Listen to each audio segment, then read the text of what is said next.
It rained the night I found the fortune teller's tent, rain that came down fine as needlework, knitting the air into a silver veil. It turned the neon of Daegu into smeared calligraphy on wet pavement and washed the garlic smoke from the night market into a soft, bruised perfume. Under the arch of Seomun Market, red lanterns swung in the wind like watchful eyes, and vendors covered their displays with tarps that slapped the air like restless tongues. I told myself I was just walking off jet lag. The real reason I left my hotel was harder to say out loud, a feeling that something had followed me from the airport, a double beat in my footsteps, a pressure at my back that kept me from looking behind me because I already knew nothing would be there. The tent almost escaped my notice, crouched between a stall selling fish cakes on skewers and another with cheap phone cases arranged like prayer tiles.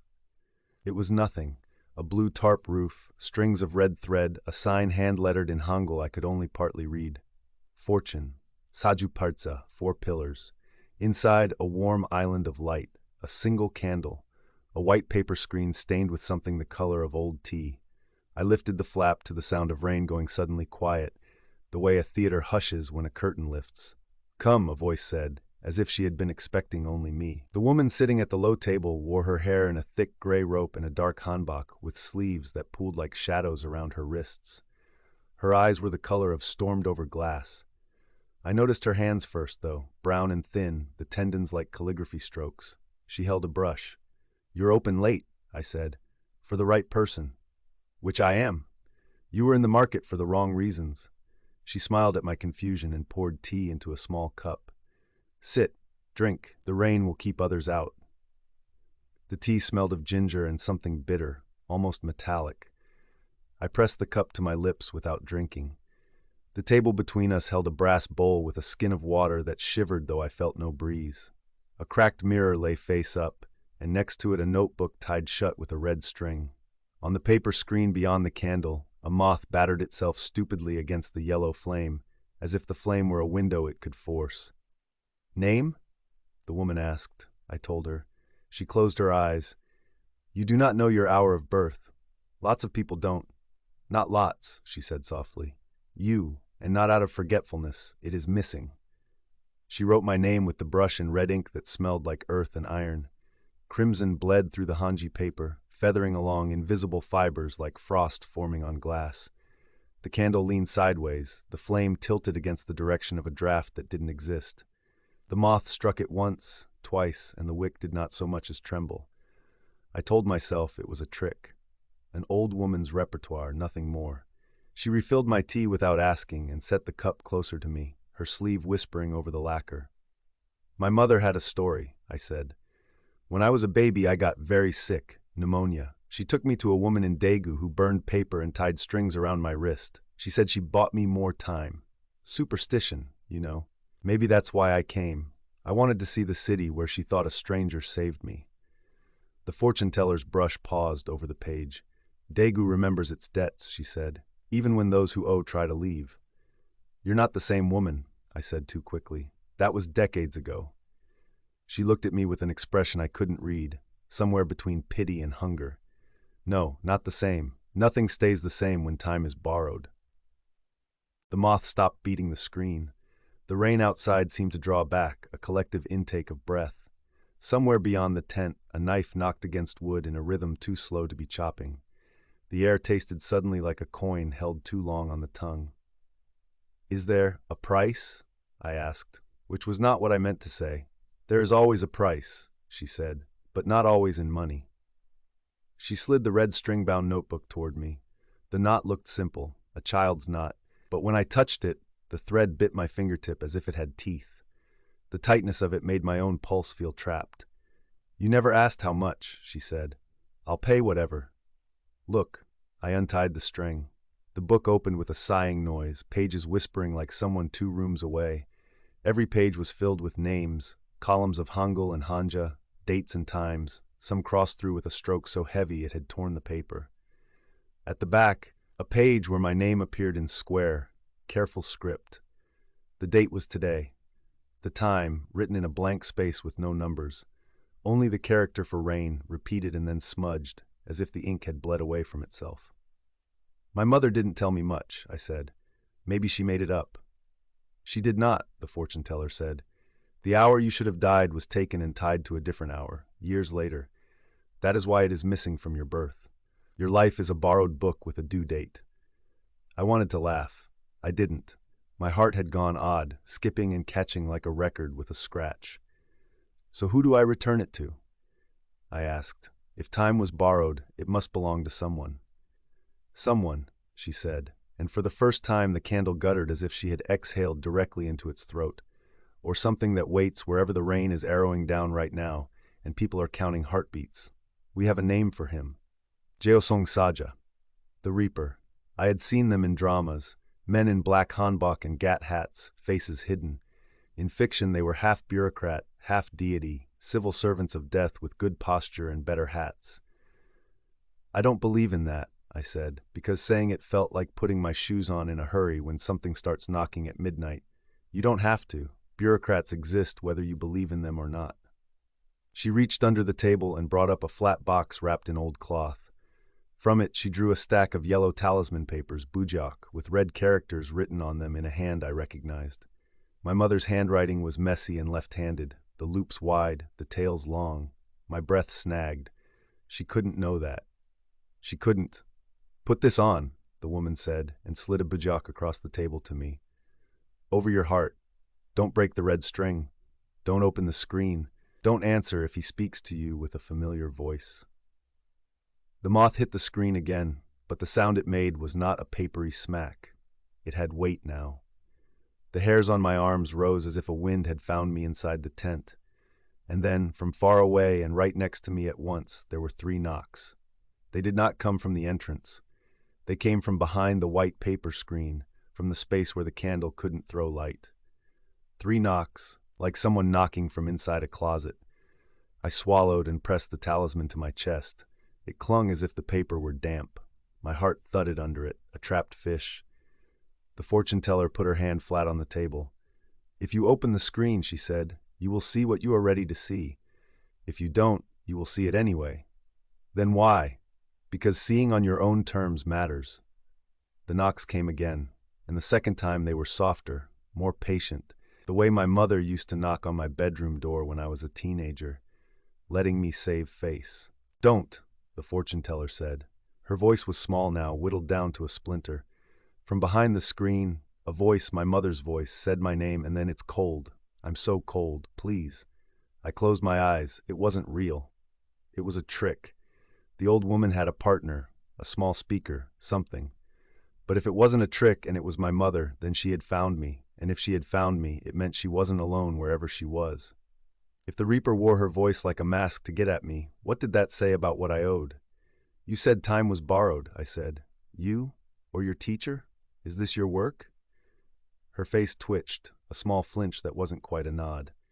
When you were a child, your mother came to my master. I was the one who bound the string around your wrist. We found a quiet hour with no name, a rainy hour where the ledger was loose. We took it. The voice behind the screen tried my father's voice next. Then my own, my voice from earlier that day, complaining about the humidity, laughing at a joke I had texted to a friend. The sound of it made my skin crawl.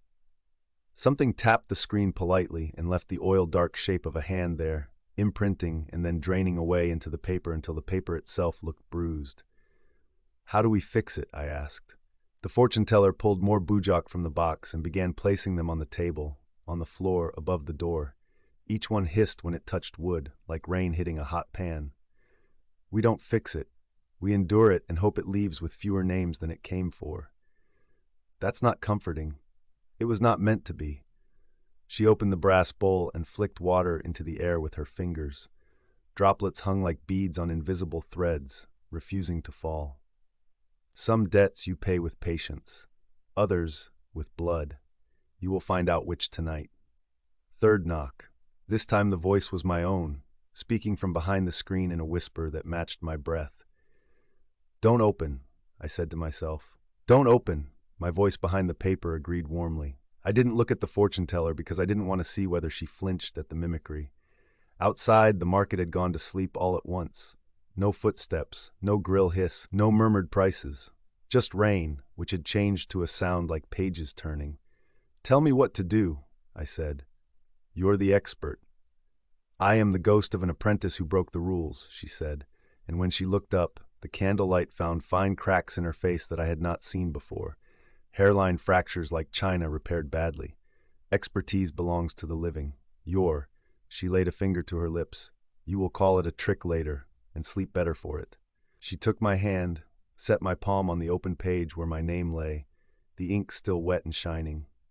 "Write it again," she said, "but backward. The ledger recognizes names in both directions, but not in all.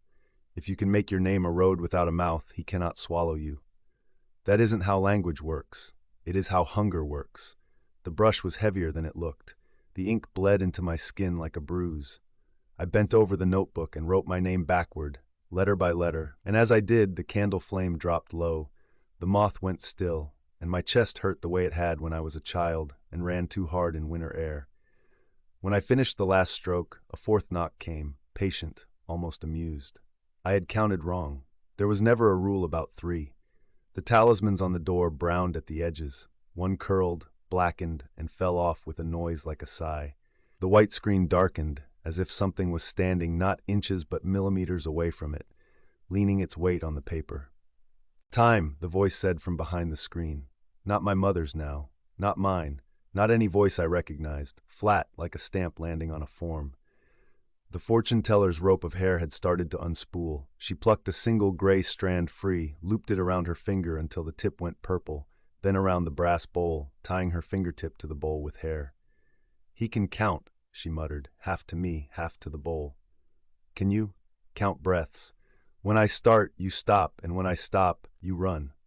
"Run where?" "If you can't see the door, make one."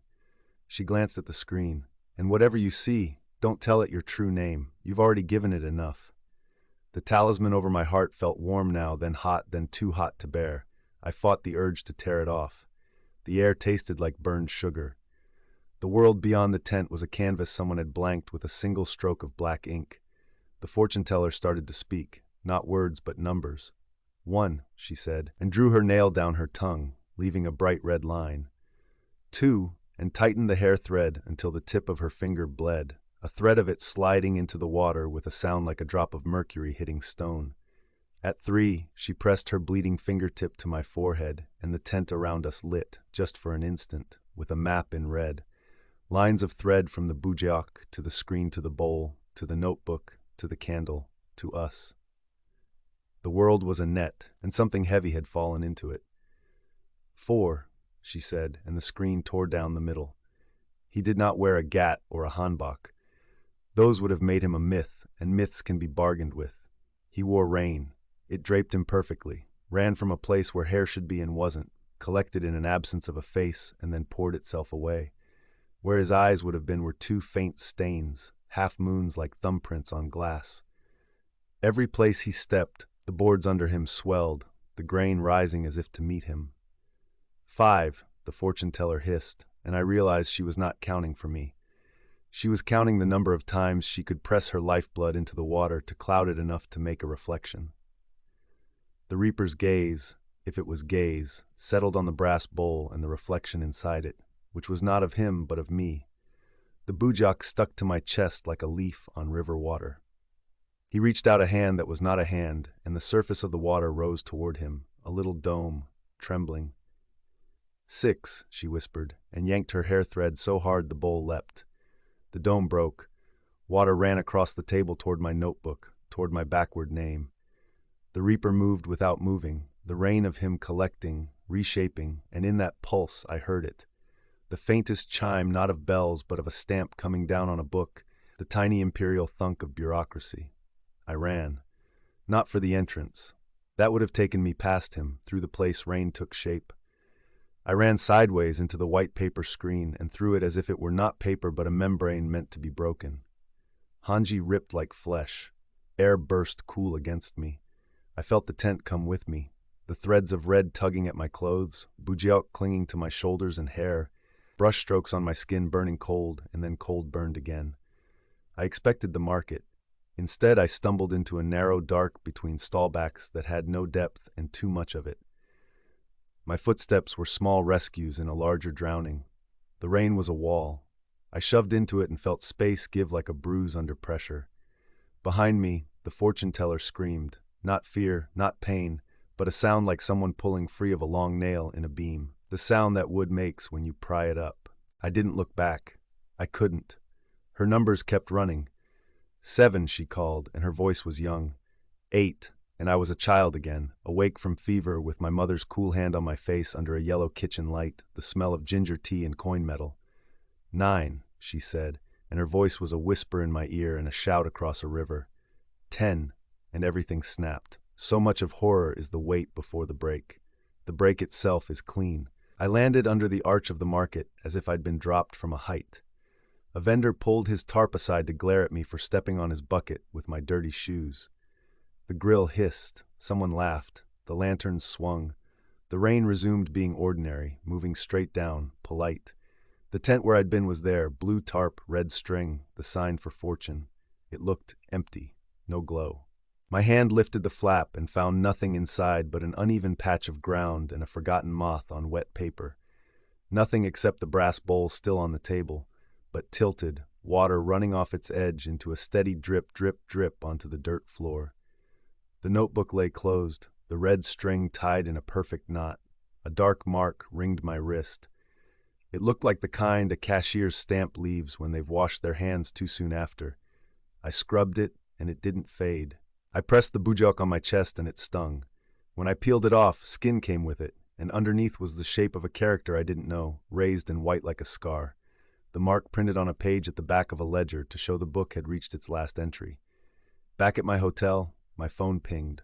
A text. Unknown number. In Hangul, Pionanai Tashi. On a rainy day. Again. I didn't sleep. At dawn, the city shook itself dry, and children in yellow ponchos marched to school, their voices bright, their umbrellas bobbing. I went back to the market because people go back to places where the world is fractured. That's how you check if the fracture is your own. The tent was gone. In its place was a cellar of socks, neat stacks of gray and black. I asked him about the fortune teller, and he looked through me politely and said, no fortune tellers here, not since the fire that took the old woman's stall 5 years ago. That poor apprentice. Just a girl. Do you remember her name? I asked. No, he said, pulling a sock over his hand like skin. But she comes back sometimes when it rains. The thread is hard to cut. They? I said. You mean she, her master, he shrugged. Maybe both. Maybe neither. When the ledger is heavy, someone carries it. I stood there with my wrist shoved into my pocket to hide the stamp and listened to the market roar awake. A woman shouted the price of mackerel. A busker tuned his guitar. A man lifted his child and spun her until she shrieked, rainwater spinning off the hem of her raincoat like a skirt of beads. My heart had a scratch in it now. I could feel when the needle passed that point, a tiny skip, a memory of a knock. That night the rain came again, slanting, insistent, the hour with no number. I brewed ginger tea in the hotel kettle and left it steaming by the window, a small fog cloud on the glass. In the reflection I could see the room and see myself and see behind myself, the door, the bathroom light a wedge of yellow. My phone buzzed on the table, another message, no words, just the subtle vibration, the way a mouth might open before speaking.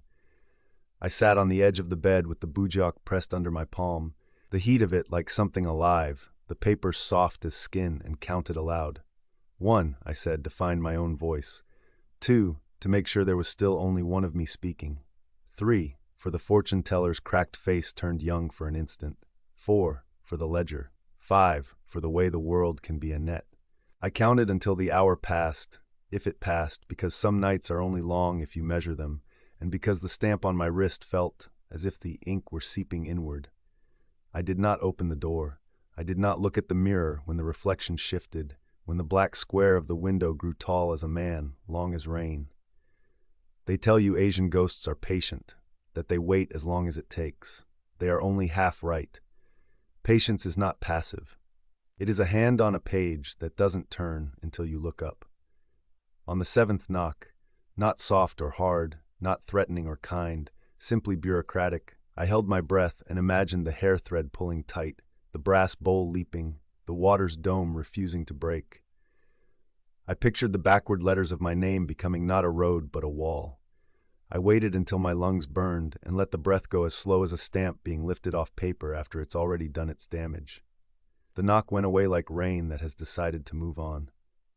When I finally slept, I dreamed of Seomun Market after closing time. Stalls folded into themselves like sleeping animals, the arch a rib cage, a blue tent erected where the socks had been, a girl in a black hanbok tying red thread so tight around her finger that it bled. She looked up at me with a face I almost recognized.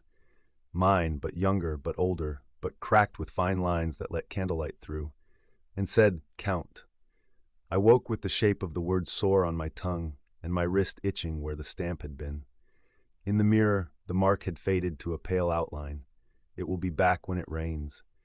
Debts are quiet when the sun is out. They hum loud when the sky drops needles. I don't know if I'll go back to the market in the rain. I don't know if I'll run the next time the knock is at the door, or if I'll open it and find only damp carpet and the smell of coins. The hour my mother stole from me is out there, hungry. Maybe the reaper wants it back. Maybe the apprentice wants to complete what she broke. Maybe I owe both. Maybe the next door I open is not a door but a mouth, a way of saying yes that closes behind me. For now I keep the bujok in my pocket like a folded heartbeat. I walk Daegu with my eyes on the wet pavement that turns the city into a mirrored ledger and try not to step on my own reflection. When people ask me about my trip, I tell them the market was beautiful and the rain was very fine and the food was exactly what I needed. I do not tell them that when it rains, the world narrows to a white paper screen. And sometimes, from the other side of that paper, someone who knows my voice says the word I have been avoiding saying back. Time. I came to Gwangju, Gyeonggi-do, not the big city down south, because of an alley that didn't show up on maps. Locals called it the Spine, a narrow line of back streets that stitched together the older neighborhood southwest of the old psychiatric hospital. The hospital itself was gone, demolished years ago, but people still lowered their voices when they mentioned it. They'd tap the side of their coffee cups, as if the ceramic itself could remember.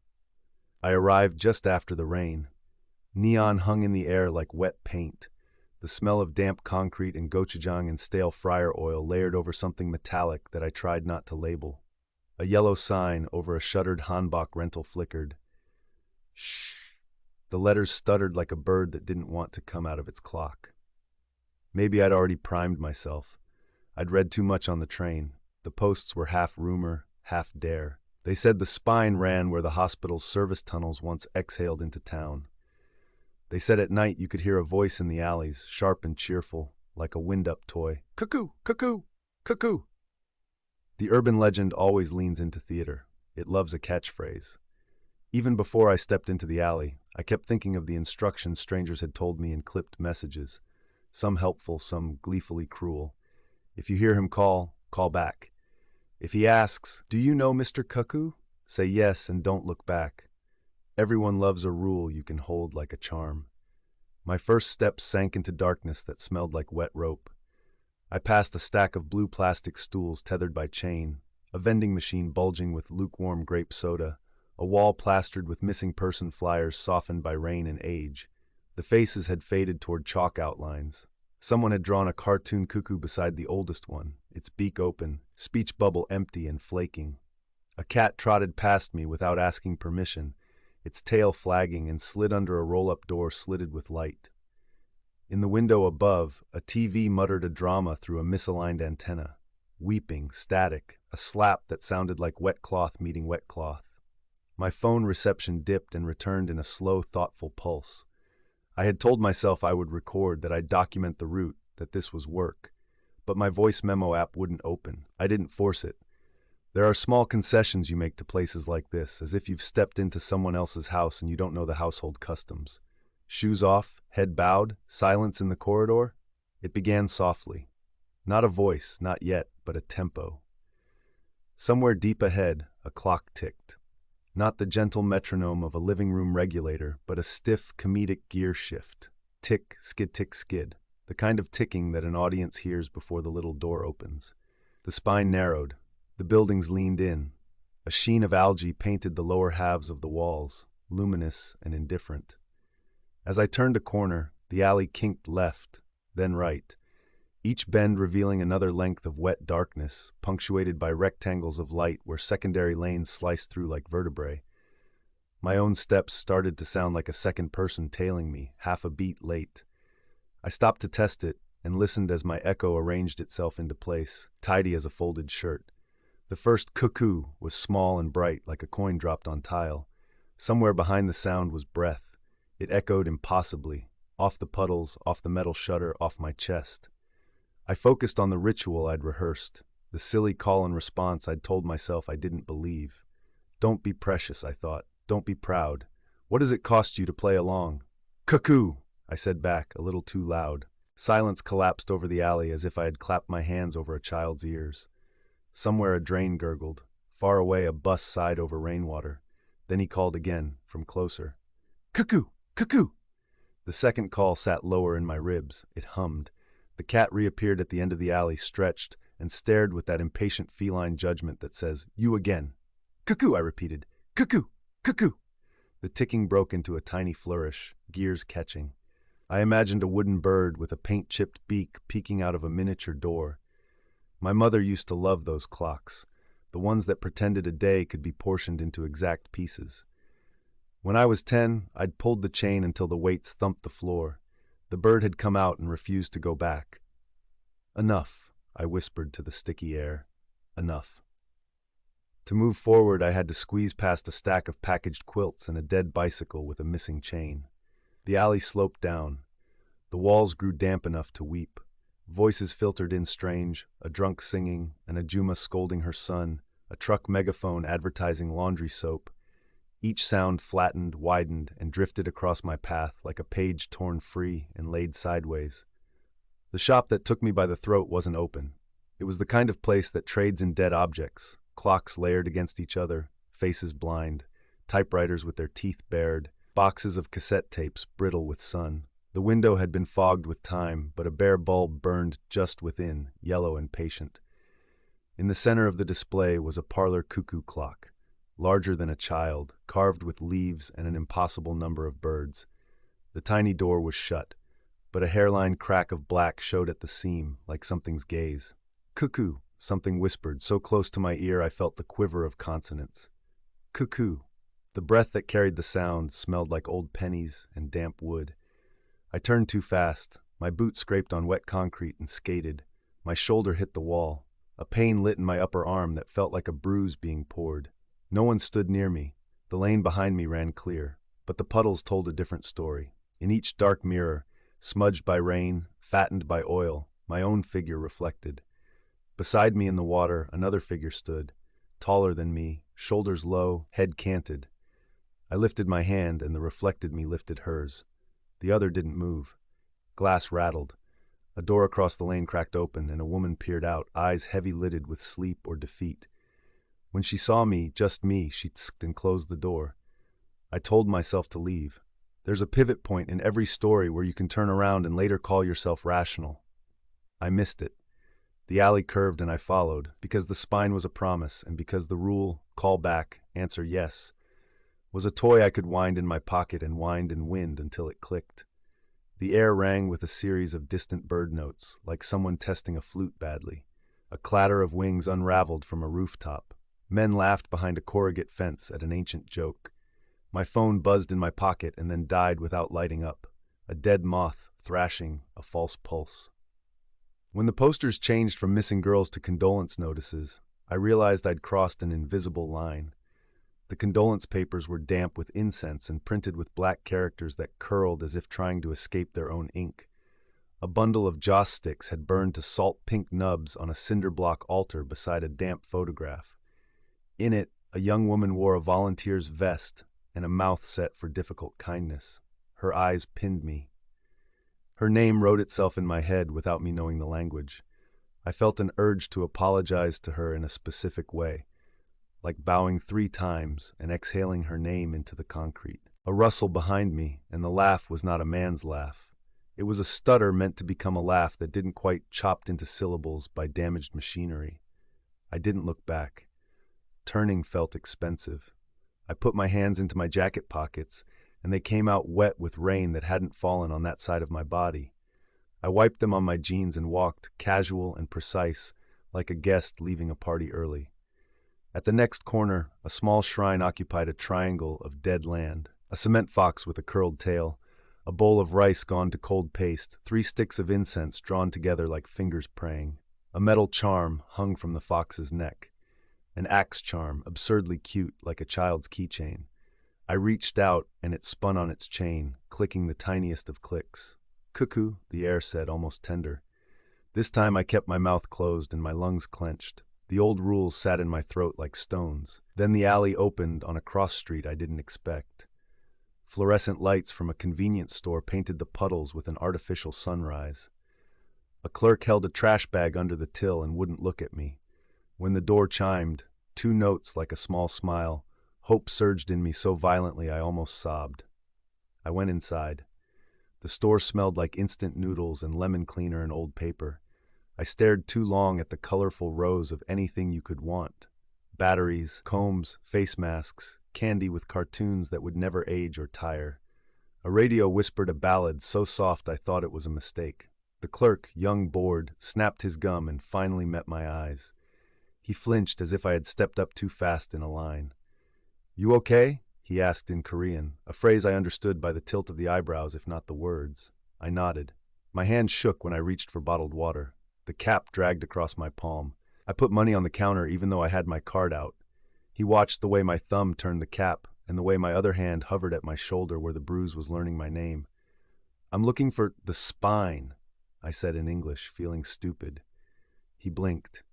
"The old alley," I tried, and made a spline with my hand, a curve, a map, near the hospital.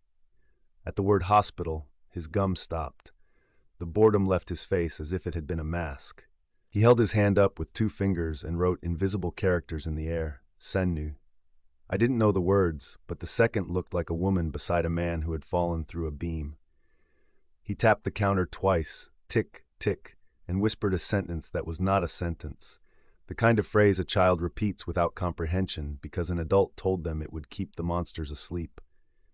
"If he asks," he said, in careful English, "you know him." "Yes."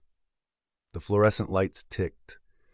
A moth had trapped itself against one tube and beat frantic music. I wanted to ask about the girl in the photo. I wanted to ask about the axe charm, about the clocks that didn't run and the bird that insisted. I didn't ask. When I stepped back outside, the air had cooled but sharpened. My exhale made a small cloud that folded itself and vanished. I turned back toward the spine because my curiosity is a disease I mistake for direction, and because I wanted to believe the other rule. If you retell a story properly, you can pass it through you without it sticking. The alley greeted me like it had noticed I'd left. A scuff of shoe on concrete turned into footsteps that knew my pace better than I did. They ran ahead, hung back, ran ahead, the way a cruel child teases a stray dog. A shadow unpinned itself from a wall and tried on my height for size. "Cuckoo, cuckoo, cuckoo!" This time the voice came from everywhere. It came from behind and in front, from the puddle at my feet and the dark window under the eaves, from the clock shop in the cat's throat, from the photograph on the condolence notice and the fox's metal charm. The alley became a throat, and I walked down it like a swallowed pill. "Cuckoo, cuckoo, cuckoo!" I didn't have to decide what to say. The word leapt out of me like a reflex, a sneeze. "Cuckoo, cuckoo, cuckoo!" I yelled back, and the echoes took my answer and made it ridiculous, a cacophony of cheap birds. I ran. My footsteps took the rhythm of the ticking. Tick, skid, tick, skid. My heart did too, pushing off each beat with a tiny squeal. It made him laugh. Not a ha-ha, but a scrape, a joyless clicking that sounded like something dragging its nails across wood to make the nail grow. The alley presented a final turn, to the left a black slit, to the right a lightless stairwell that smelled like wet hair. I took the slit, shouldered through a curtain of plastic strips meant to keep bugs out of a storage area, and found myself in a dead end so narrow I could splay my hands and touch both sides. The walls were tiled at mid-height, hospital white turned tea-brown with time. Old things linger in tile grout. They crouch there and wait to be fed. He entered the dead end without entering, the way fog enters a field. The air thickened with a shape and then thinned where eyes would be. he didn't have the decency of being fully visible. I saw him as misalignments, the way the reflections in the puddle under my right foot failed to match my own posture, the suggestion of an axe's straight edge not slicing light but removing light. The smell of burnt lacquer and penny rot grew strong enough to taste. He leaned down without bending, the implication of a face arranged around me like parentheses. "Do you know Mr. Cuckoo?" he asked. It was almost polite. The phrase sounded practiced, like a schoolchild reciting. Behind the question I heard a second voice, a female breath, ghosted. "Do you remember me?" "Yes," I said. I made my tongue flatten the S. My mouth dried in an instant. "Yes." Saying it felt like dropping a coin into a slot. A mechanism engaged. The air eased an imperceptible click. Something in him slumped, disappointed, as if he had hoped I would fail the test and justify a ritual I could not see. The axe edge in the corner of my eye dulled, as if pulled behind glass. His shape rearranged itself, head cocked, a bird listening. "Good." The word slid through a damaged reed. "Good." Behind him, beyond him, past where he was not and was, the girl from the condolence paper stood with her volunteer vest and her set mouth. It was not an apparition made for my comfort. It was a memory belonging to the alley, replayed by habit. She watched him, not me, with a gaze so steady it felt like a bar laid across the doorway. "Tell them right," she said to me without speaking. The message crept into my bones where words sometimes go. "You know him. That's how you live." But the twist wasn't that simple. Close up, I could see how the urban legend had eaten parts of itself. In the damp light, I saw that the axe edge ran not toward me but away, angled as if blocking something behind. I saw that his head tilt wasn't menace, but a listening, a forever listening for a voice that wouldn't come again. I saw that the hospital in him was not only a place of punishment, but a place where compassion had been misplaced and lost. And I saw the clockwork in his chest, the cavity where a bird might hide, and within that cavity a dark where the word cuckoo had been hammered so often that it had become the shape of a hole. "Cuckoo," he said, not to frighten me, but because the word was the only door he knew how to open. "Yes," I said again, not to him this time, but to her, to the girl whose photograph had warped in the rain. "I'll tell it right." He lifted the axe, reflex, memory, theater, and for a moment my body chose its own terror. My shoulders rose to shield my throat. The world narrowed to the sharpness of rain on tile. The axe came down beside my foot with a whisper, not a blow, and carved a notch out of the grout line that must have been very old, because the dust it raised smelled like lint in a grandfather's coat. He'd drawn a boundary I was not to cross.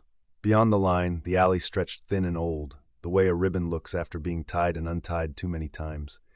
He stepped back into that oldness, his outline bending along a seam where time misremembered itself.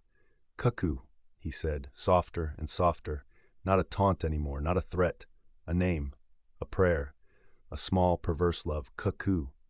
The girl's eyes followed him. The fox charm spun out of nowhere and clicked once. The dead-end walls exhaled a square of cold that made me gasp. When I blinked, both were gone, the way a dream reorders itself into nothing at the speed of waking. I stood in the wet, in the way my breath set loose little clouds, and realized my hands were cramped into fists. When I opened them, I'd left half-moon marks in my palms that gleamed with rain. The notch in the grout remained. That was the proof my brain wanted. That, and the fact that the ticking had stopped. On the walk back, the spine did a different thing. It elongated like taffy. I became very thirsty. My mouth tasted like clock oil. The convenience store's fluorescent sunrise shocked me. The clerk glanced up, saw whatever was in my face, and did not ask questions. He slid a packet of honey citron candy across the counter and tapped it twice. "For bad dreams," he said, and only after I left did I realize he hadn't spoken aloud. I slept in a guest house where the owner's daughter watered the plants with a devotion that felt ritual. My shoulder bloomed into a bruise the color of old fruit, and I pressed it because pain makes things feel real. In the morning, the rain had scrubbed the sky pale, and pigeons argued on a rooftop as if the night had been a story told to them by a cousin they didn't trust. Before I left, I went back to the condolence wall. The posters looked lighter, as if they had been aired. The girl's photograph was crisper, the volunteer vest brighter, or maybe I had slept and my eyes worked. I set the honey citron candy in its wrapper at the cinder block altar, because offerings are often improvised and sincerity is a shape the world recognizes even when it pretends not to. On the train, the other passengers dozed and bobbed. My phone woke and filled itself with queued messages, all of them arguments about whether Mr. Cuckoo ever existed, whether he had been a man or a mask, whether the asylum had been as horrific as the legend claimed, whether any of the girls had been found, and if anyone ever cared. Everyone wanted the story's center. Everyone wanted the part where they get to survive. I opened a new note and typed the rules the way the clerk had said them, and the girl had made me understand. If he calls, answer so you aren't a hole he can fall into. When he asks if you know Mr. Cuckoo, say yes. Not just to him, but to the fact of the thing, to the complicated cruelty that made him and the stubborn love that sometimes keeps a ghost from learning a new word. When the train pulled into Yongsan, I heard 3 quick notes in the station. A PA chime, a child's laugh, a pigeon clapping its wings, and my mouth formed a shape before my brain could judge.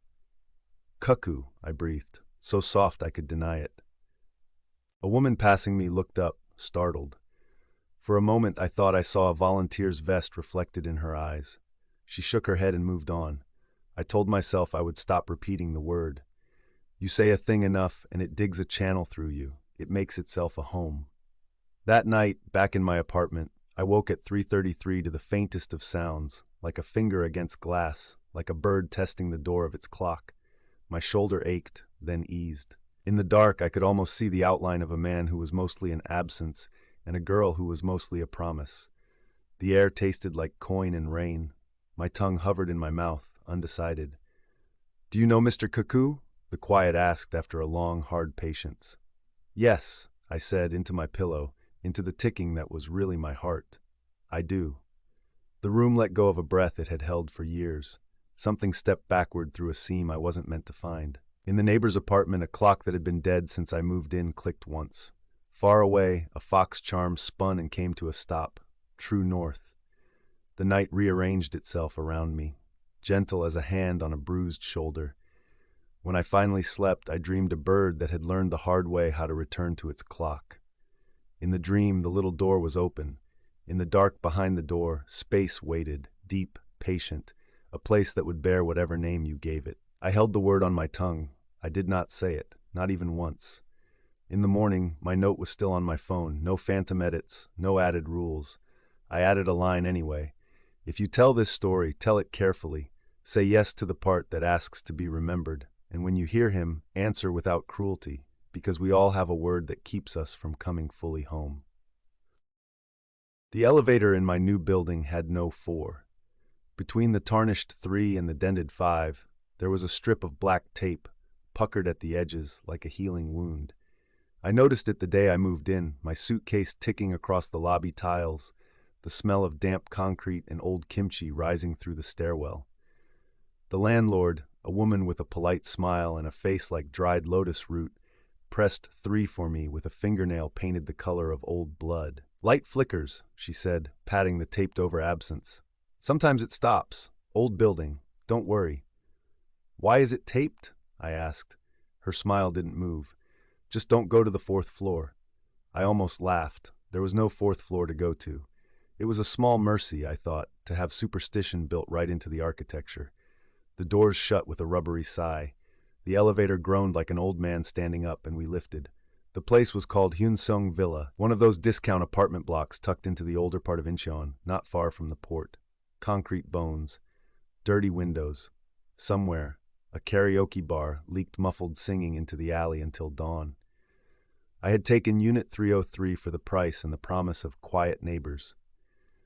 After 3 years in a windowless Gashiwon beside a 6-lane road, quiet sounded like a miracle. The hallway light fluttered as the doors opened on 3, and the landlord's smile fell a few millimeters. "Censor," she said, and walked me past dust-furred fire extinguishers and a stack of broken shoe racks. My unit smelled like mothballs and boiled rice. The linoleum had a seam that ran across the kitchen like a thin scar. Someone had patched a hole with tape. The window looked out onto a concrete wall less than a meter away. A sliver of sky ran along the top like a tight mouth. On the counter, next to the single induction burner, sat a chipped teapot and a ceramic jar of salt. From the previous tenant, the landlord said, seeing me glance. She touched the jar with 2 fingers, not quite a caress. You can keep it. Lucky me, I said. I was in that nervous place between gratitude and regret, when the rooms you've just rented show you all their angles at once. Her smile returned to its place like a lid. If you need anything, call. She pointed at the faint stain above the doorframe. At first, I thought it was mildew. Then I saw the ash tracings of a torn talisman. The characters half smudged, ban on entering spirits. The edges were sticky with a resin like old honey. I wanted to say something about it. I didn't. When I looked back at the landlord, she was already halfway down the hall. That first night, the building hummed like an aquarium. The water heater rattled the pipes. The fridge clanked when the motor kicked on. Someone above me dragged something heavy across the floor at 2 in the morning, and again at 4, a slow scraping that paused, then scraped again, as if measuring the room by sound. I told myself there was comfort in the noise. The world was there, around me, brimming. In my tiny room, I unpacked my notebooks, my translation work, my habit of boiling barley tea at midnight. I taped a schedule to the wall. Wake, work, walk, work more. I tuned my life to the metronome of a second-hand clock that someone had left on the sill, its hands shaped like bones. By the 3rd night, the scraping had learned my rhythm. It started when I lay down and stopped when I sat up, resumed when I turned off the light, and hushed when I pressed my ear to the wall. Once I heard a tap, 4 times in a deliberate pattern, tap, tap, tap, tap, and a whisper of shoe soles, like someone turning in place. I texted the landlord, and she responded 3 hours later. Old building, many sounds, don't worry. On the 6th night, the elevator arrived without me calling it. I had taken out the trash just past midnight. The hallway sensor slept as I passed, so I walked in a moving circle of darkness, my breath fogging in the sudden draft of the stairwell. Near the elevator, the light flickered awake. The taped absence between 3 and 5 loomed under its own small shadow. The doors slid open. The empty metal box waited, lighting buzzing. For a moment, I saw myself reflected 4 times in the mirror panel. Pale, not sleeping well, a stranger staring back. I hadn't pressed the button. I stepped inside anyway, just to hit 1, just to make it go away. The panel glowed obediently. The doors shut. The elevator descended 3 seconds before it jerked to a stop. The lights cut out. The emergency lamp popped on, making everything sepia. In the silence, something clicked in the ceiling. I didn't panic, not right away. I pressed door open, then alarm, and I heard a distant bell ring, thin as an apology. Then something else, a drag above me, the whisper of cable on a pulley, and a scratch like fingernails testing paint. The panel chimed, just once. An old LCD flickered to life above the doors, a segmented digit with a stroke missing. It glowed 4. I swallowed. Nope, I said out loud to the empty car, as if speaking made the world obey. No 4th floor. The doors opened. The hallway beyond was not mine. It was still Hansong Villa, in the sense that the width and the length were the same, and the fixtures had that familiar cheapness. The same stickered fire door, the same handrail with missing screws. But everything was muted, like a photograph bleached by years of window. The sensor light sneezed itself to life and then failed, leaving the emergency bulbs to smear thin yellow across the floor. The carpet runner was gone. The air had a raw, chemical chill, like a hospital corridor scrubbed for an inspection and left to dry. Across from me, a door stood ajar, and a thread of light ran out of it and stopped at my toes like a leash. I thought of the landlord's smile. I thought of the tape. I thought of the jar of salt. I thought, too, of ridiculous things, that if I leaned out, the elevator would close and strand me, that if I stayed, the lights would cut and I'd be trapped. I told myself I would step out just far enough to look. I would keep one hand on the doors and one foot on the threshold. I would not go in. I would not go. I went. The floor felt different. It wasn't the slight give of the carpet runner or the grit of dust. It was like stepping from the earth into an old building's body, where the temperature and pressure obeyed their own principles. The hairs on my arms lifted. "Hello," I said. My voice fell flat against the walls. Something moved at the far end. Not much, just a change in the pattern of the dark, a shadow scudding like a low wave. I told myself it was a curtain, a draft, a cat. The neighbors had a cat. I had heard it yowl once in the courtyard, in a voice that sounded like a baby crying. "Hello?" I said again and immediately regretted the second hello. Anything that required a second call, I was old enough to know, was not something you wanted to meet. The door to my left creaked. The thread of light on the floor pulled tight, lifted and broke. It was only a strip of moth-eaten gauze. The door opened wider, and I saw the room. It looked like 303 had looked before I moved my life into it. An empty box with a stove that leaned a little, a sink scabbed with limescale, a window peering at a wall.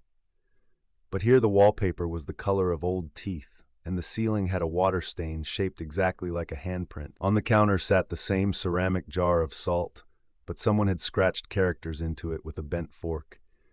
The grooves were dark with something that was not ink. I heard a sob. It was not small. It was not a throat clearing. It was a grown person trying to cry quietly and failing. It came from the sink. "Hey," I said, before I could stop myself, and eased inside. "Are you—" The sob cut off as if pinched. The elevator hummed. The hallway exhaled. The person at the sink stood up. She wore a hospital gown, the Incheon city seal repeating in blue like raindrops. Her hair was chopped in jagged lumps, as if cut around restraints. She faced the window. Something hard and white pressed against her ribs from the inside, a small bird trapped under the gown's cotton. When she turned, her eyes were not wrong. They were simply not placed for looking at me. They sheened as if each was covered by a second eyelid. Her mouth worked at a word she couldn't quite hold. "Don't," she said. Her lips barely opened. "Don't go to the 4th floor." I laughed. I don't know why. It came out thin and mean, reflexive as a flinch. "Too late." She lifted her hand and pointed down, as if the floor itself was a door I could drop through. "The 4th is hungry," she whispered.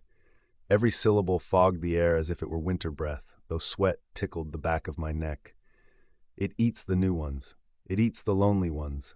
Don't—" She pivoted a few degrees. The white thing in her ribs shifted with a wet squeak.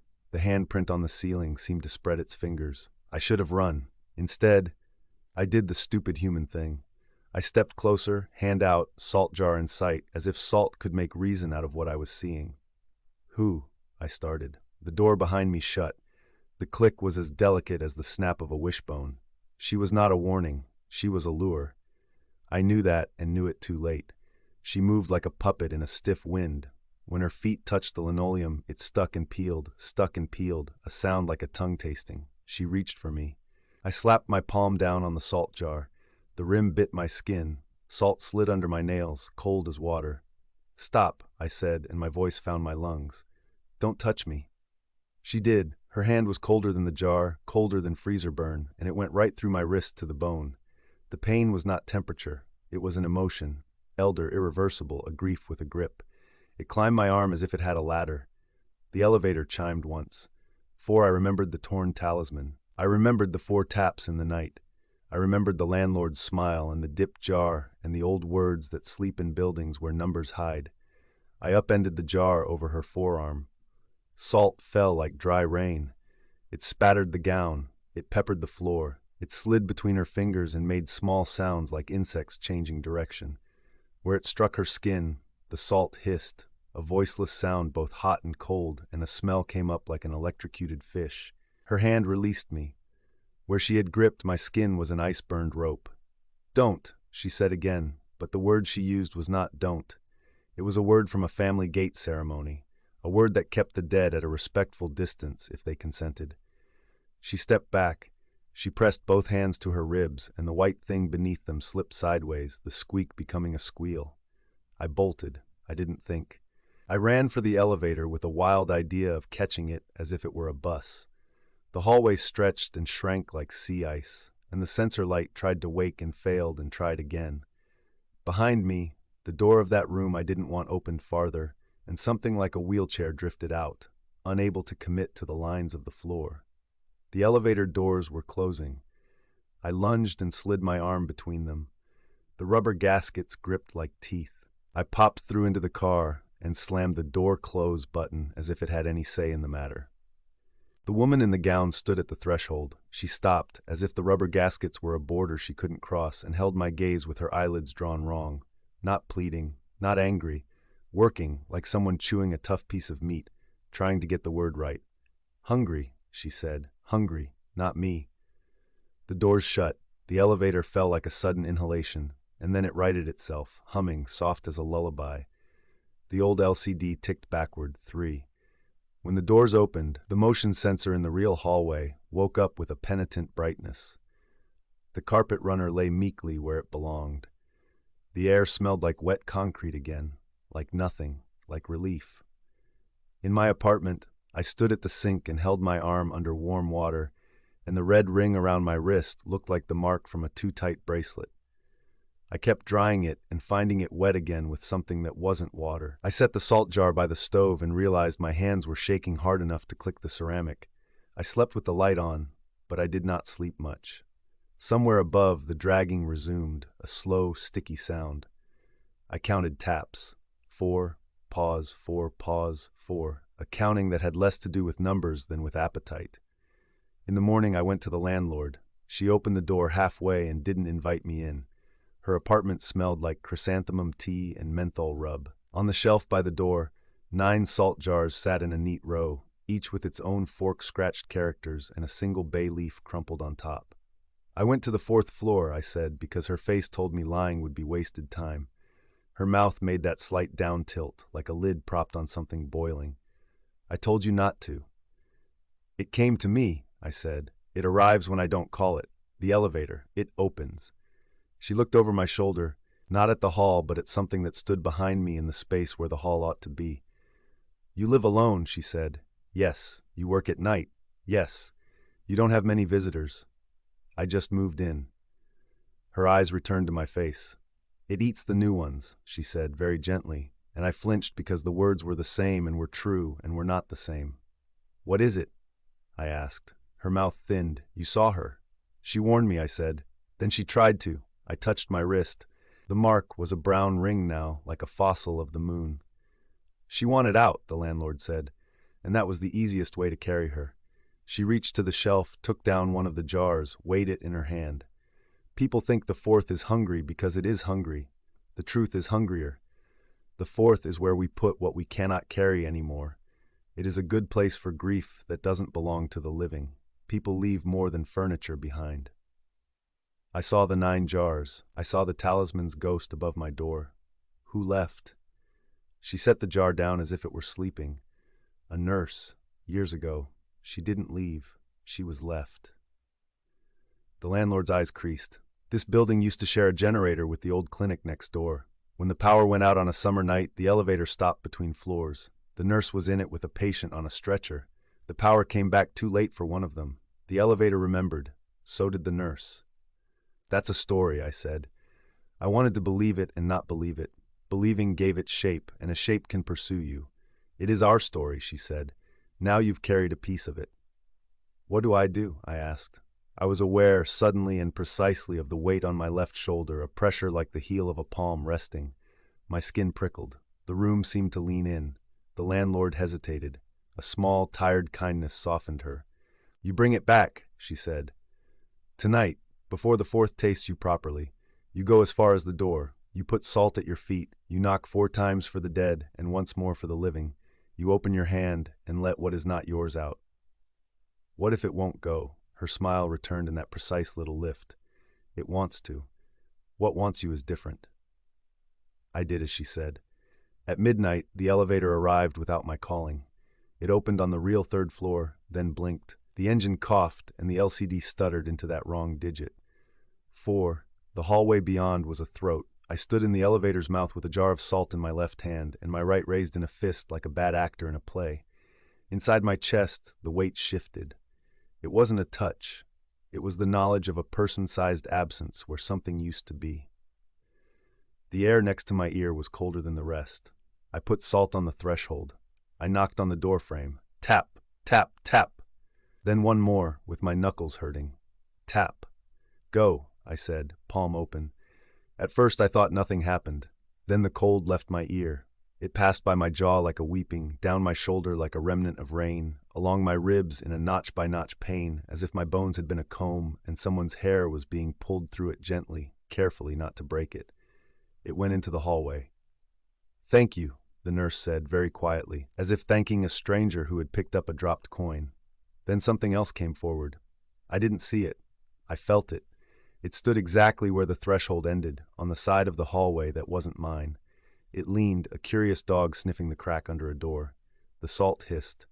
"This is where you stay," I said, and heard the quaver. "This is where you stay. I'm not yours." The elevator doors began to close, slackly, as if they also feared to touch what waited. The rubber kissed the air. The yellow bulbs on the other side of the threshold flickered like a caught breath. From the far end of the fourth floor's hall, something dragged itself forward, scraping and pausing, measuring the way with sound. The nurse's voice, no longer a lure, not quite a person, said a word that was the shape of a circle drawn in ash. Enough. The doors closed. The car dropped, caught, descended as smoothly as it had in daylight. My knees went. I sat on the floor of the elevator until the doors stuttered open on the lobby. The air smelled like sea and frying oil from the overnight stall on the corner. I went back upstairs by the stairwell. I slept with the light off, and I slept hard. The dragging above me stopped. The 4 taps did not return. When I woke, my wrist was a faded bruise, then only a memory that tightened when I bent it. I stayed at Hyunsong Villa. Moving would have meant learning another building's appetite. Sometimes the elevator opens by itself.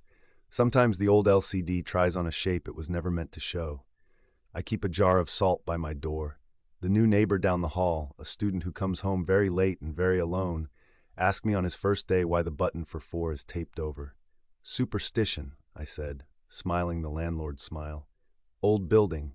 Don't worry." That night, the elevator arrived without his calling. I watched him step toward it. I watched him stop, look down at the line of salt I had poured there, and look up again at me. "Don't go to the 4th floor," I said. He laughed.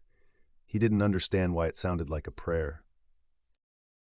I only learned to be afraid of bathroom stalls because of my students. It started as a joke, an icebreaker for the new semester. I asked everyone to share a scary story from their home countries. My Japanese students were shy at first, then giggled behind their hands as Haruka, tiny and serious, stood and told me about Manto, the red cape, a spirit that appears in the last stall, the one closest to the window or farthest from the door. It asks if you want red paper or blue paper. Choose red, and you are cut until your clothes look like paper dyed in blood. Choose blue, and you are strangled until your face turns the color of dawn, empty and still. "Do not answer," Haruka finished. "Ignore it, or ask for no paper." My Korean students offered their version. Jihoon, always trying to impress the class clown in the back row, added in a whisper, "Red paper, blue paper, if you choose, you disappear. Some say it takes your soul through the mirror." After class, I laughed about it, the way you laugh to make the hairs on your arms lie flat again. I had spent months in between cultural myths, teaching English in a hybrid international program, juggling Japanese exchange students and the children of Korean office workers. It was early spring. The air over the campus was cool and wet and full of the sweet, damp smell of thawing soil. Our school was a squat concrete building with windows that fogged and a 4th-floor wing under renovation, empty except for creaking ladders and plastic-wrapped furniture. That day I stayed late to catch up on grading. The retellings of the Akamanto legend pooled in my mind like colors running in water. I was not scared. It was a story. But stories can stain. I told myself it was fine as the corridors emptied and the lights in the hall settled into a lazy hum. By 9, the building had gone hollow. No more footsteps, no vending machines chirping, no music from the practice rooms. I packed my bag and started the slow walk toward the front doors. The cleaning crew had finished. Their carts had left faint trails of chemical brightness, that sharp blend of ammonia and citrus lingering in the air. The stairwell echoed twice for every footfall I made. Halfway down the 2nd-floor corridor, I realized I needed the restroom. I hesitated. The girls' bathroom near the main entrance was bright and busy during the day, almost cheerful. But there was construction tape across that section and a handwritten sign that said, "Remodeling. Use 3rd floor." The 3rd-floor bathroom was older, the kind with heavy stall doors and pedestal sinks cracked like old porcelain cups. I passed the mixed-media art display and paused because one collage was wrong. A sheet of red tissue hung off-center like a cape. It was not glued. It just rested there, trembling although the hallway air was still. It might have been funny if it had not felt like the hallway was holding its breath too. "Do not be a child," I muttered, and pushed into the bathroom.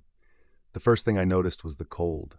It seeped through my shoes from the tile, climbed into the bones of my feet. The fluorescent light above the mirror hummed in a sleepy rhythm. Buzz, pause, buzz, pause. The mirror was scratched with the ghosts of old messages sanded away. Someone had taped a blue paper out-of-order sign over the hand dryer. The color made me think of veins. I shook off the image, chose the second stall, and slid the metal lock. Thin walls offer thin privacy. I heard everything. The metallic sigh of a pipe somewhere far within the building, the soft ticking of the ceiling light, the faint glitch of the sensor that controlled the hallway light outside. And then something else, like the susurration of fabric, the whisper of a long coat brushing tile. "Hello," I said, because silence was worse. Nothing answered, but the smell of old paper threaded through the chemical citrus in the air, the scent of textbooks that had sat too long in a damp closet. A draft touched my neck, a cold stroke. In the stall next to mine, a latch shifted, gently, as if someone resting their hand there had drifted. I waited. The pipes thunked once. "Is someone there?" I tried again. This time, I was not alone. A voice came from the far stall. It was neither quite male nor female, young nor old. If a squeak of a door hinge could speak, it would sound like that. Its tone was almost polite, almost bored. "Red paper or blue paper," it whispered. The words were quiet. But they did not land like words. They landed like the hush of a blade through fabric, like the first cold step into deep water. I froze. Color drained from me so quickly, I imagined I could hear it rushing away, like water down a drain. A tiny part of my brain reminded me I had rehearsed this moment with a laugh. Do not answer. Ignore it, or ask for none. The rest of me was a vibrating wire, ready to snap or sing. The air pressed close. A soft drag of something long, cloth or hair, whispered under my door and withdrew, like a cat testing the room and deciding to wait. My throat clicked when I swallowed. I forced my voice through the clamp of fear. "No paper, thank you," I said as politely as I could. "I do not need it." The bathroom settled as if it had taken a careful breath. For a heartbeat, I let myself believe that I had outsmarted a story. Then the light above the sink flickered. It was not just a harmless buzz. The light stuttered a rhythm. Bright, dark, bright, dark. In each slice of darkness, the bathroom expanded, as if it had more corners than before. The faintest outline appeared in the mirror, the negative space of a person, taller than the stall doors, draped to the floor. When the light steadied again, the mirror reflected only me, a small rectangle of shadow behind the stall door. From the far stall, the latch lifted and dropped. It repeated, like a pulse. On the third repetition, the voice spoke, no patient courtesy this time. It pressed close, head lowered to my ear from the other side of the thin partition. "Paper," it rasped. "Red or blue?" "I told you," I whispered and winced because my mouth had gone so dry my lips stuck. "No paper." It laughed very softly, like pages flipping in a gust no one else could feel. "Not a choice," it breathed. Something slid under the partition, a flat, folded shape. I stared at it. A sheet of construction paper lay on the floor, perfectly creased. One side was bright blue, the other red. The colors seemed to hum to each other, a private conversation where I was the subject, not the guest. I pressed my fingers to the lock. My hand shook so hard the metal ticked. I told myself I could simply stand, open the door, and walk out the way I came. Stories have rules. If I followed Haruka's advice, I would be fine. But as I stood, the lock resisted, just enough to feel like a held breath. The metal was suddenly icy under my fingers, too cold to grip. I did the only thing a cornered animal knows how to do. I made the space smaller. I pressed my back to the tank, nudged tiny scuff marks on the floor with the toe of my shoe, and counted my breath. "Calm, in, out." The voice spoke again, softer, coaxing. "Red, you will warm," it murmured. "Blue, you will sleep." My phone buzzed in my bag, a sudden worldly sound. I dug it out with hands that did not feel like mine, clumsy and shaking. A message from Ji-hoon. A meme of a toilet ghost with a red cape, two options scrolling like a video game choice. Red and blue buttons pulsed. "You guys are hilarious," I typed. I put the phone face down. The screen glowed for a second longer through the fabric of my bag, two little bars of color fading like a heartbeat. A long, slow sigh slipped beneath the stall. It did not sound like breath. It sounded like a drain clearing after a clog, a wet, grateful draw. The paper on the floor lifted without wind and slid as if drawn back under the partition. I could not see what touched it. I could only hear the microscopic rasp of fiber on tile. I remembered the girls' bathroom on the fourth floor, permanently closed for structural issues, except everyone called it cursed.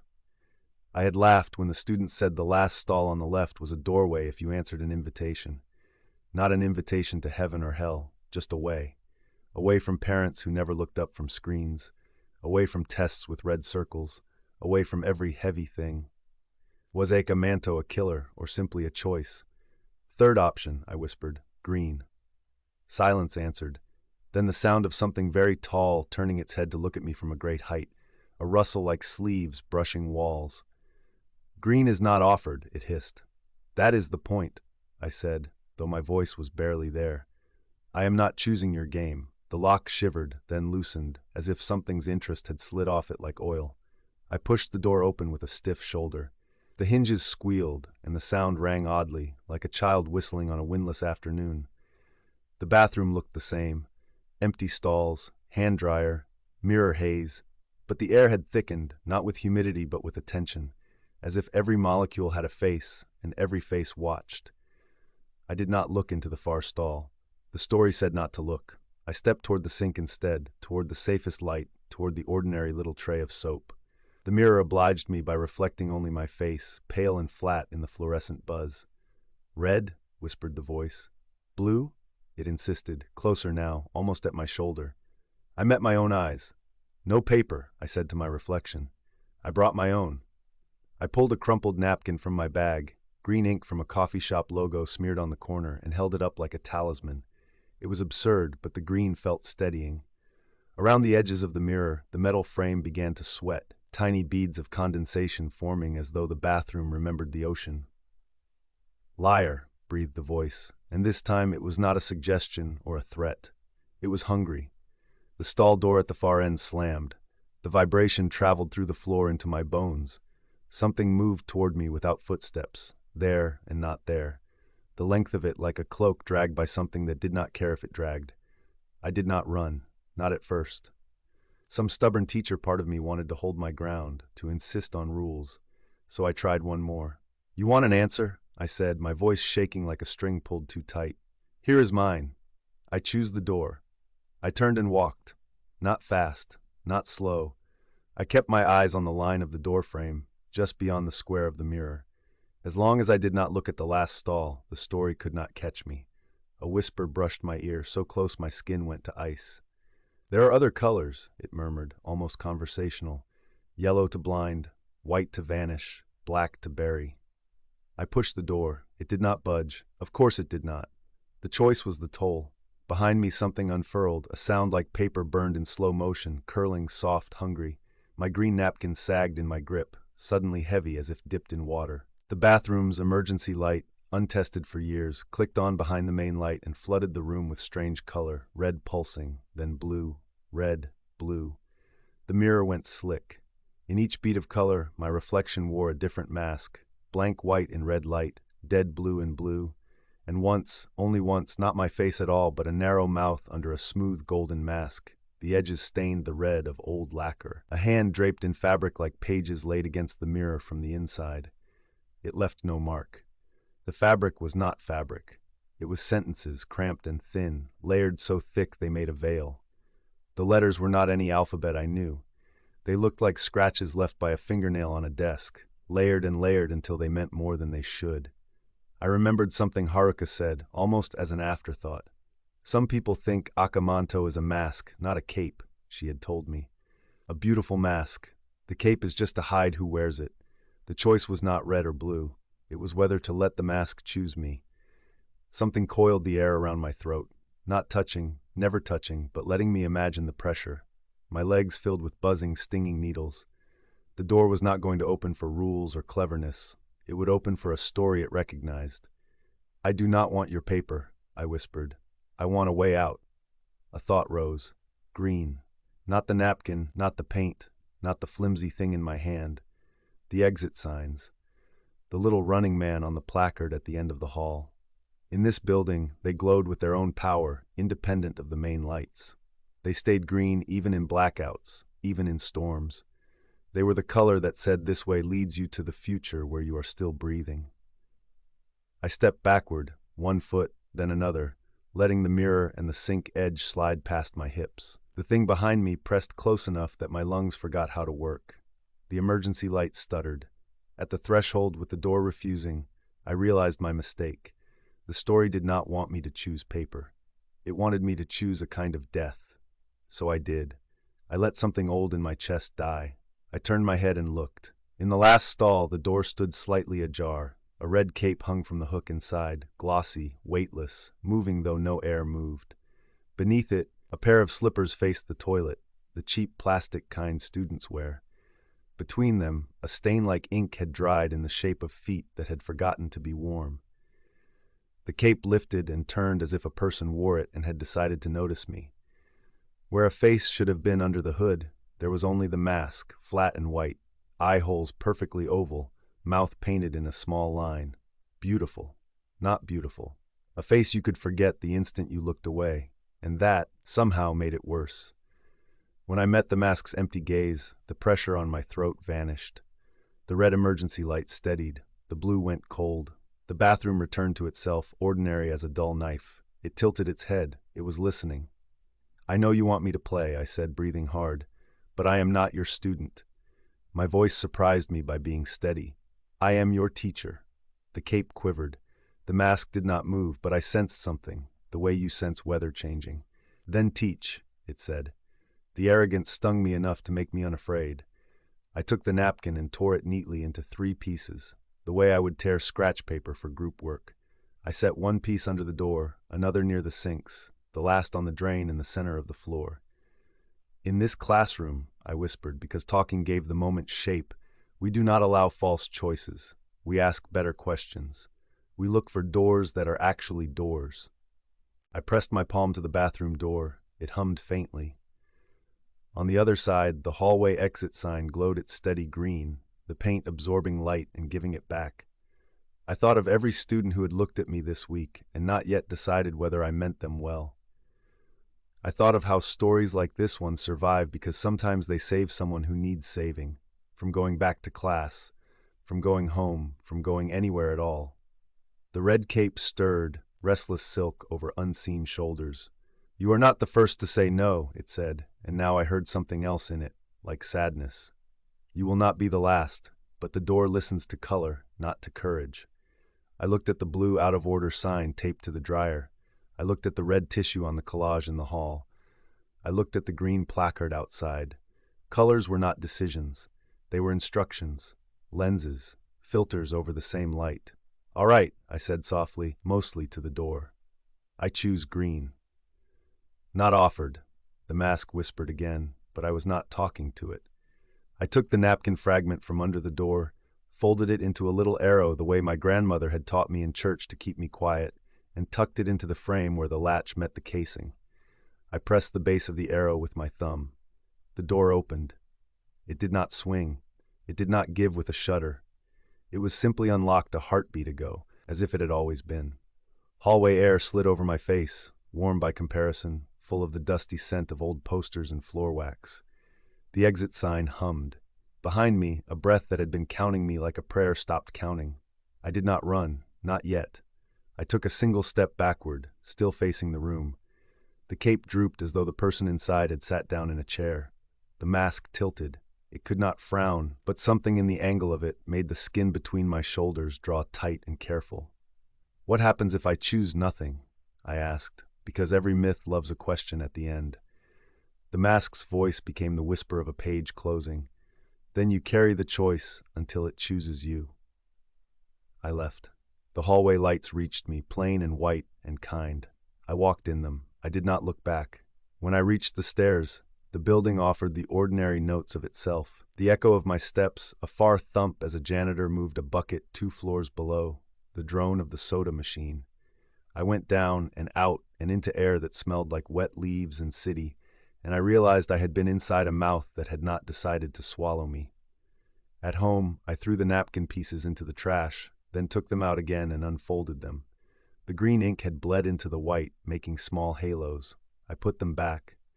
I slept with the bathroom light on. In the morning, the school buzzed with the aftermath of rain. Students clattered and collided and apologized. Haruka arrived early, a worry line between her eyebrows as if she had had a bad dream. Jihoon bounded in, tossing his bag onto his desk. I wanted to throw the story right out of the building, to tell them it was over, resolved, a trick of a tired brain. Instead, I listened to the room, to the ways they watched me watching them. Before the bell, I went to the hallway outside the third-floor bathroom. The art project hung intact. The red tissue had been glued down now, firm as skin. The blue out-of-order sign was gone. In the rectangle of frosted window above the bathroom door, condensation had gathered overnight and was dripping now in clear threads down the glass. If you squinted, you might see shapes in the fog, tiny finger trails, maybe, or letters. If you wanted, you could trace them, make sense of them, turn them into the answer to any question you dared ask. When I stepped into the classroom, Haruka raised a tentative hand. "Teacher," she said, "yesterday, did you go to the third-floor restroom?" I looked at her face, at all their faces. I thought about the thing that had sighed when I denied it the courtesy of playing. I thought about doors and colors and how sometimes good teacher is the same as a good liar, a person who can convince a bad story to let go. "I did," I said gently. "And if it ever asks you a question, you do not have to answer." Haruka bit her lip. "But if we must?" I thought of the exit sign, the steady green, the little running man who always points away from danger. "Then do not choose red," I said. "Do not choose blue, choose the door." She smiled a little, relieved for reasons I did not entirely grasp. Jihoon pretended to be unimpressed, but his shoulders loosened. I told them to take out their notebooks. The lesson was the present perfect. What you did and what, afterwards, still matters. After school, I avoided the third floor. I told myself it was superstition and also self-preservation. Weeks went by. Students told new stories. They sculpted monsters from clay. They drew family trees with hearts and weird shapes. When the fourth-floor wing reopened, the new girls' bathroom was bright with white tile and automatic everything. No last stall, just clean lines. Sometimes when I am alone in a restroom, an airport at midnight, a cafe when the music cuts off between songs, the light will flicker. Something will brush the air, testing the edge of my attention. Somewhere, far off and very near, a cloth will drag over tile without touching it at all. A voice I do not want to recognize will ask, interested, patient, red paper or blue paper. I think about colors. I think about all the doors I have opened in my life without knowing I was making a choice. I think about the door that was a mouth and the mouth that could have been my grave. I wash my hands. I dry them with the towel I brought. I say kindly to the stall where no one is sitting, "No paper, thank you. I am leaving now." And the door opens. At least it has so far. Because maybe the mask was right. Maybe you can carry a question until it decides you look like an answer. Maybe one night I will look up and there will not be a door, just a mirror breathing quietly until I lean too close and fog it with the last thing that belongs to me. If that happens, I will try to remember to be a teacher one last time. I will try to ask a better question. What color is the door, I will ask. And I will wait to hear which story the bathroom chooses to tell. I told myself the third-floor reading room of the Humanities Library was the safest place in the world to be at midnight. Even in late spring, the old air conditioner breathed a cold, steady lungful over the rows of desks, and the fluorescent tubes hummed like tame bees. Beyond the windows, the campus sloped down to a line of ginkgo trees and the black gleam of the river. I had my thermos of canned coffee, my stack of notes for East Asian history, and the soft promise of a perfect empty night to cram. The third floor was folklore and religion, call numbers that started with 398 for legends and ghost stories. It amused me, sitting among centuries of demons and gods while I tried to memorize dynastic dates. The seriousness of exams and the silliness of superstition felt like they canceled each other out. I was alone at my long table by the window, except for the librarian at the information desk, A woman with a severe bun and a cardigan the color of wet stone. She kept glancing at the clock like a judge at a trial. Around 10, the last cluster of students gathered their pencil cases and shuffled out, whispering good luck to each other. Their departure left behind the library smell that always rose when the place got quiet. Ink, old paper, dust warmed by lights. The librarian picked up her cup and gave me the professional smile of someone who has practiced shooting it across the room. "We close at midnight," she called. "Got it," I said. I didn't look up from my notes because every minute counted. My heart ticked like a metronome set too fast. The exam was everything. A scholarship hung on the score like a body over a cliff. It was around 11 when I noticed her for the first time. I'd turned to the shelf beside me to check a date in a reference book. Through the clean, rectangular gap between volumes, I saw a pair of eyes. A girl's eyes, wide, shining with the wet brightness people get when they hold back a laugh.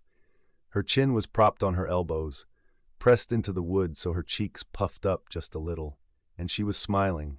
Not the way you smile at friends or at your phone, but the way you smile when you're thinking about something private and delicious. The rest of her was hidden behind the books. Her hair fell forward, straight and glossy, like black ink poured from a bottle. For a second we were children playing at peekaboo. I almost grinned back before some cautious part of my brain, the sober fragment that belongs to your parents and your teachers, tapped me on the shoulder. People do weird things in libraries at night. Maybe she was staring through me at something else, at her reflection. Maybe she was stressed like me, building herself a little silent drama to make the hours pass.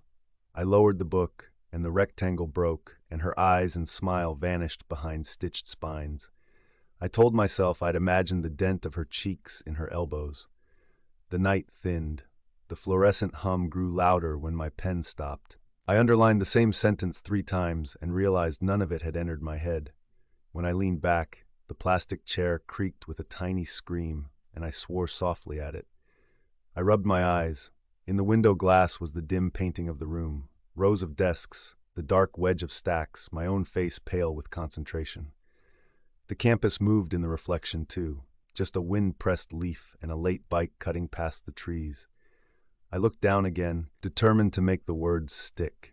A couple of pages later, I glanced up, and there she was again. Not through the same shelf, but 2 rows away, as if she had floated to a new spot and waited for me to lift my head. The same position, chin on elbows, grinning like a kid at a puppet show. Between us ran the narrow corridor of the stacks, the tall gray shelves facing each other, the thin strip of carpet between them, the fluorescent light turning everything into a diary line.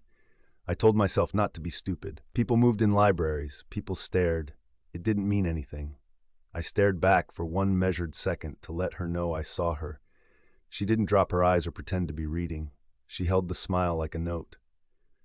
Then I did what we all are trained from childhood to do with the world's oddness.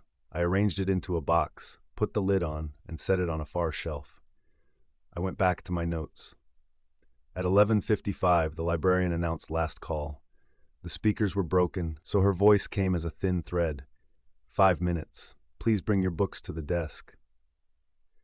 Footsteps gathered and faded. I was the only one left in the reading room. I checked the clock, took a breath so deep it made me dizzy, and decided to push until they flicked the lights. At midnight exactly, the main bank of lamps dimmed to half power, a nightly warning the library used instead of a bell. The room softened, colors washing away. In the grayness, my desk became an island. The stacks became pillars in a ruined temple. In the center of that soft darkness, a sound began. At first I thought it was rain beginning against the windows, a tapping, irregular. Tap, tap, pause, tap, tap, tap, tap. It came from behind the stacks. The old air conditioner sighed. The tapping grew a little faster. A student finishing late, a forgotten laptop's keys under anxious fingers. I sat very still and listened. The tapping moved, not like footsteps. Footsteps would have had the rhythm you carry in your bones, but like hands learning, like a drummer practicing with pencils. The sound ran along the base of the shelves, fast and low to the ground, as if someone crawled on their hands and knees. I stood up. The chair snapped back with the elasticity of cheap plastic. "Hello?" I said. My voice felt wrong in my mouth. The tapping stopped. "Sir?" The librarian's voice floated from the desk, thin as before. "We're closed." "I'm coming," I called. I started to stack my notes, keeping one eye on the dark mouth between shelves. The tapping began again, louder now, not shy at all, running toward my table the way a child runs across a gym floor, with abandon and noise, tapping like someone drumming their elbows against tile. Elbows, I thought stupidly. Then, who crawls on their elbows? Before I could complete the thought, something slid into view at the end of the long table. She propped her chin on her elbows just as before. The smile had not changed. Up close, it was perfect, too perfect, as if cut from paper with a fine blade. Her hair fell like a curtain to the wood of the table, and then my brain accepted what my eyes had been refusing to measure. Where her elbows pressed into the table's edge, there was nothing beneath, no torso resting in the chair, no curve of hips, no lap, no legs. She ended at the elbows. The rest of her, from waist down, was absence. Tap, tap. Her elbows lifted and fell with small, delighted hops. The sound of them striking the laminate was the sound I had heard racing along the shelves, amplified by the table into a heartbeat. She was not crawling. She was propelling herself, elbows banging the floor like a seal on ice, quick and sure and horrifyingly efficient. Every ghost story I had ever skimmed in a bored way, every whispered thing my friends from the dorms had told after ramen and beer, returned in a rush like returning soldiers. She was not a stranger inventing a little silent drama. She was the drama. The name for her swelled in my mind the way a bruise rises. Teki Teke, Kashima Reiko, the half-body woman, the one who asks you where her legs are. I stood too fast and my thigh knocked the table. The thermos tipped and rolled. The girl's smile didn't move, but her eyes flicked down to the thermos as it clanged to the floor, and the instant the sound hit, she flicked too. One beat and she was at my knee. Tap, tap. Fast. There was a child's glee in the movement, as if noise pleased her more than food. "Stop," I said without meaning to. Her eyes met mine at the height of the table. They were not dead eyes. That would have been easier. They were bright and interested, like a teacher's when a student frames a good question. Her mouth opened the width of a fingernail. No sound came out. My chair was between us. I snatched it up and set it down as if caging an animal. She flowed under it like spilled water, elbows clacking against the floor, and came up on the other side, the way you lift out of a swimming pool. I took a step back. She took a little tap forward. There was nothing of malice in the smile, but the smile was worse for its lack. At the edge of my vision, the librarian's desk waited like a boat. I began to move sideways, not turning my back on the girl, counting my steps, feeling my mouth dry out. My phone in my pocket was a smooth square of salvation. I didn't pull it out. I had the irrational certainty that if I did, the tap-tap would become a gallop.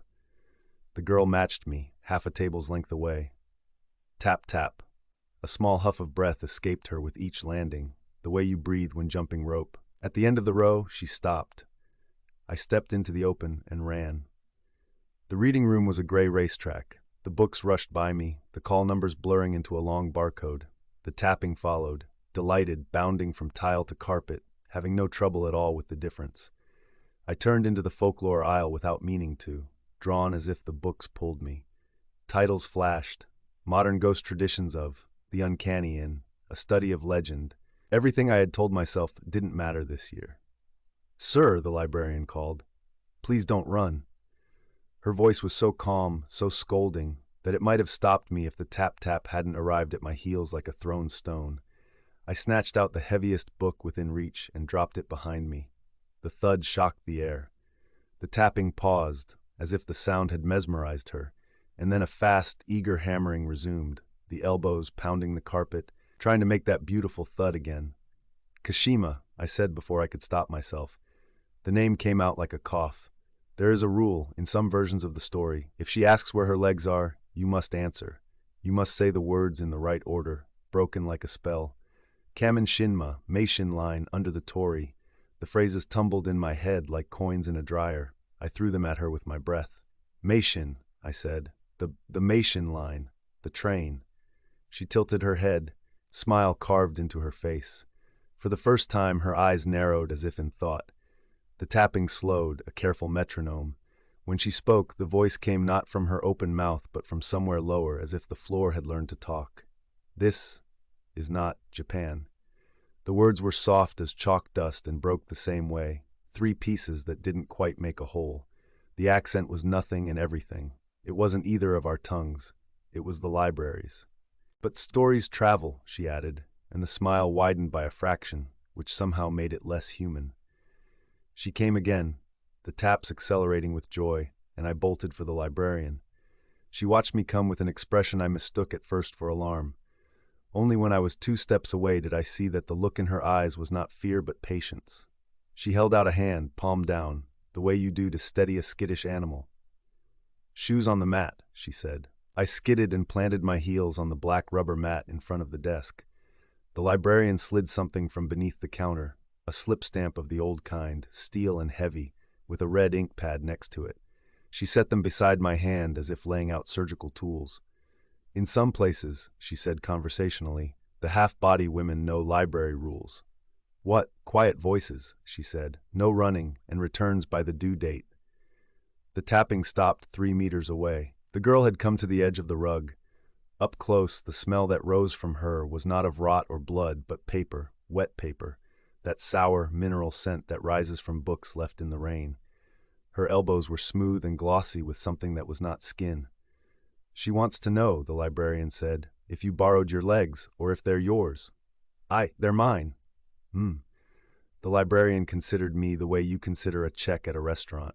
What you owe, what you can afford. Who pays next time? "Stamp," she said, tapping the metal stamper. "Your name. Stamp your name as returned." "I don't. Do it." I picked up the stamper with a hand that didn't feel like it belonged to me. I pressed the pad, the red bled into the ridges. On the slip of scrap paper, she slid over an old due date card cut from a book. I stamped my name.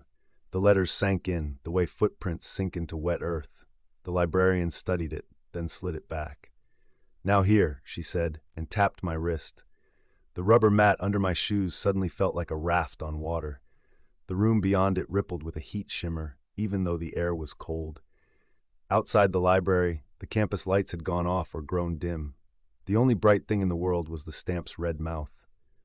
"Do it," the librarian said again. I pressed the stamp to my wrist. The cold metal kissed and bit at once. When I lifted it, my name bloomed in red on my skin. The girl lowered her face until the very tip of her nose touched the edge of the mat. The smile didn't change. She breathed in, and that paper smell grew sharp, a tang like iron. She stuck out her tongue, not a grotesque length, not a monster's thing, just a small pink human tongue, and licked the edge of the mat experimentally. Then she lifted her head and her eyes found my stamped wrist and brightened. "Do," she whispered. The floor said it with her. "Do, date." "No," I said. "Returned." The word felt like pushing a door that might not open. Returned, returned. I held my wrist out so the red name faced her like a stop sign. "I'm not borrowing." She watched me the way a cat watches a small animal. Not malicious. I don't know if she even understood malice, but bright with interest in the way things moved and sounded. Her elbows made 2 small, hesitant taps against the edge of the mat, like a percussionist testing a drum. Then, quick as a coin flip, she turned and tapped away, back into the aisle from which she had come. The sound receded into the stacks, skittered up a row, and then disappeared into a silence so complete the hum of the fluorescents sounded like rain again. I stood there breathing like I had run a sprint, my hand shaking around the stamp's cold handle. The librarian took it gently from me. "If you speak to her," she said, "you owe her words. If you run from her, you owe her sound. Stamps are poor currency, but she likes rules." She rubbed a thumb against the red pad as if testing the ink's life. "You should go." "Who is she?" I asked. What does she want?" The librarian's eyes traveled over my shoulder to the Isle of Folklore. "There was a girl," she said, "who studied past midnight every night because her parents worked 2 shifts and she didn't want to be home. She loved the quiet, but curiosity is a door that opens both ways." She slid the stamp back under the desk. On the way home, she took a shortcut over the tracks. Or maybe it was under the tracks. Or maybe it was not a train at all, but one of those stories in 398 that learn how to walk. They say she lost what she didn't think she could lose. The librarian looked at my wrist where my name was bleeding slightly into the fine hairs, and so she asks everyone else to give up what they think they can't lose. That's how stories stay interesting. That sounds like something in a book, I said. It's where I found it. She smiled then, a real smile that showed the smallest chip in one tooth. We're closed. I gathered my things without turning my back on the dark gap between the stacks. The librarian walked me to the security gate. On impulse, I looked down to see her feet. She had them. Small, neat, in flats the color of old tea. The thought was so embarrassing I nearly laughed. But when I stepped through the gate, the hair on my arms rose, as if invisible hands had skimmed along them from wrist to elbow. The stamp on my skin felt suddenly heavier. Outside, the air smelled like river water and wet leaves. I walked fast across campus, then faster, until I was almost running. Every time the heel of my shoe struck the paving stones, the echo came back from the buildings in two notes, my step and a lighter tapping step, until I had to force myself not to break into a full sprint. In my room, I locked the door and slid down the back of it until I was on the floor. My phone lay in my pocket like a stone. When I pulled it out, the screen came to life. The voice recorder app had opened itself. The red dot pulsed. For a second, I thought my pocket had tapped it by accident. Then I heard, under the thin hiss of room noise, the smallest tap. Then another, perfectly at the tempo of my heart. Tap, tap, tap. I stopped the recording with a shaking thumb and played it back. The taps filled the room, louder than they had any right to be. At the very end, a whisper, soft as a page turning, do. I slept with the lights on that night and the next. On the third night, the stamp's ink had faded to pink on my wrist. My calves ached as if I'd climbed a hill with a heavy pack. When I closed my eyes, I dreamed of running between stacks while something matched me, hop for hop, laughing silently, the world clacking like a pair of wooden blocks. When I woke up, the room listened to me, waiting. I returned to the library in the daytime, sunshine filling the windows with harmless light. People bent over laptops like worshippers. The folklore aisle looked like furniture again. The librarian wasn't at the desk. A student worker with a face full of pimples checked in returns. I went to the 398s and slid a book called Urban Legends of Modern Asia out at random, as if the act were medicine. I found the story halfway through, under a different name, married to a different city. In this version, she didn't watch you from between the shelves. She asked you, in a bathroom stall at a train station, where her legs were. If you answered wrong, she cut you in half with a rusty blade, and you became like her. If you answered correctly, she spared you, but only if you told someone else the story within 3 days, so the story could keep its teeth sharp. The book's author said the tale had spread across campuses like a virus. He said that telling it was a way to trade fear for power. I stamped the due date card and checked out the book. I told myself I would write a paper about it, how folklore adapts to place, how a ghost can cross borders more easily than people can. But I knew before I got to the checkout desk what the paper would really be. It would be this. What I am writing now, what you are reading. I didn't see her again at night, not in the library. But on the third evening, walking back along the river, I paused on the little footbridge that rattled when bikes went over it. The metal grid under my feet vibrated with a rhythm I knew. Tap, tap. In the water below, my reflection broke into strips and joined itself again with the current. When I looked longer, my reflection did something I didn't. It propped its chin on its elbows and smiled. I don't know if what saved me was the stamp or the mat or the librarian's voice as calm as a metronome, or the way I spoke the wrong words with such desperate faith they became right. Maybe all I did was buy time. Maybe all stories do is buy time. But if there's a debt left on my account, I'm paying some of it now. They say that if you keep the story to yourself, you'll hear the tapping under your desk tonight, growing faster until it matches your heartbeat. They say if you pass it on, the sound will fade to rain. So here I am, writing it down with both feet on the floor and my name still faint on my wrist. One night, I was studying for my final exams in the library, and a girl smiled at me through the books with her chin on her elbows. I ignored her. When midnight came and the others left, the tapping started. She found me at my table, and when I finally looked closely, I saw she had only half a body. She chased me with the joyful rhythm of a child banging a toy drum. I bargained with a stamp and a rule. I was spared, or I was loaned 3 days of grace. And now I've told you. Needless to say, it's the best supernatural story I heard all year, because I heard it from the floor and from my own breath, and because right now, as you finish reading, somewhere very quiet, something is listening to your footsteps and smiling.